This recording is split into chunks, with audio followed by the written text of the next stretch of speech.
How to add audio in KineMaster.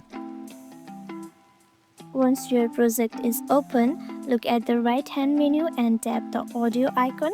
It looks like the musical note.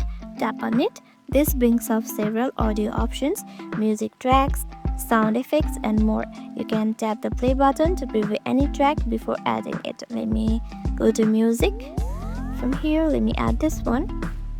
Now once you have found the audio you want to use, just tap the plus icon next to the track and boom, it's instantly added to your timeline. As you can see here, it's already added to my timeline. From here you can drag to reposition it like this.